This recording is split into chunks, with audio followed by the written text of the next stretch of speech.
ఈరోజు మనం ఎక్కడికి పోయేది? గోస్పాడు కనాల. అది ఆ ఊరికైతే వెళ్తున్నాను లోడ్ వేసుకొని.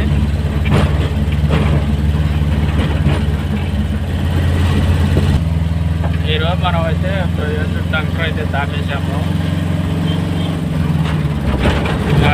కొంత దూరం వెళ్ళి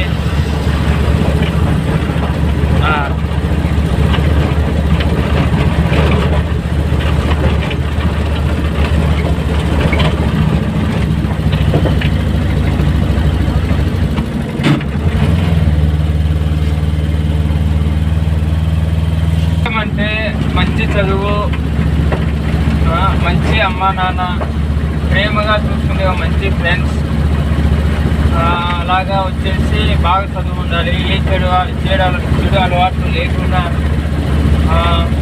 మరింతగా దేవుని గురించి ఆరాధించాలి.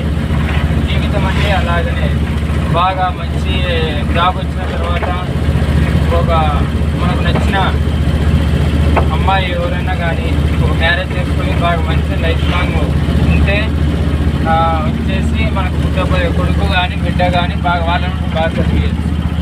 అంతేనా? మన పెళ్లి సొంపులోకి వెళ్తున్నావా ఏమన్నా? అదంటే నేను చెప్పా లేదు కదా. ఏదే జీవితం గురించి 4 ముక్కలు చెప్పరా అంటే మొత్తం సంసారం గురించి చెప్తాను. సంసారం గురించి సంకన అయిపోయేటట్టు చెప్తున్నావు. మరి ఘోరం ఇది. ఏదో కొంచెం జీవితం గురించి. ఫ్రెండ్స్, ఇది టంగుటూరు పెద్దమ్మ గుడి, చాలా ఫేమస్ ఇక్కడ.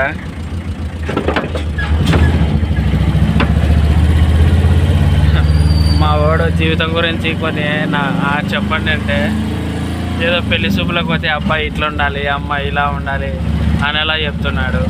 వింటున్నారు కదా మీరు మాటలు. ఇప్పుడు ఇందా ఏం చెప్తాడు? ఏది ఇప్పుడు చెప్పు.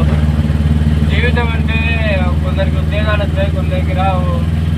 మేము ఇప్పుడు పని చేస్తూ బతుకుతున్నాం, అది మా జీవితం. ఇలాగనైనా జీవితం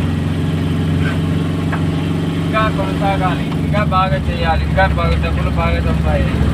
అంతే ఫ్రెండ్స్, మాకు నచ్చినట్టు నేను చెప్పేసి తప్పులేదులే మామ. నువ్వు చెప్పినట్టు నీ స్టైల్లో నువ్వు చెప్పినావు, నా స్టైల్లో నేను చెప్తాను. ఎవరికి నచ్చిన స్టైల్లో వాళ్ళు చెప్తారు. చెప్పండి వస్తాను సరే. Okay okay. హాయ్ ఫ్రెండ్స్, నా డ్రైవింగ్ ఎలాగుంది? మీకు నచ్చినట్టయితే కామెంట్ చేయండి. మరి నాకు చెప్పడం పెద్దగా రాదులే కానీ మరి సబ్స్క్రైబ్ చేయండి. అంతేనా? మా ఫ్రెండ్ కామెడీ పండియాలనుకుంటాడు కానీ సరిగ్గా రావడం లేదు. నిజానికి మేము ఒకప్పుడు చర్చిల దగ్గర స్కిట్లు వేసేటోళ్ళం. చాలా బాగా చెప్పేవాడు కామెడీ ప్రోగ్రాంలలో. నిజానికి ఈడు ఉండేటోడైతే అస్సలు కాదు, జబర్దస్త్ పంపించాల్సింది. Okay friends, bye. మళ్ళీ రేపు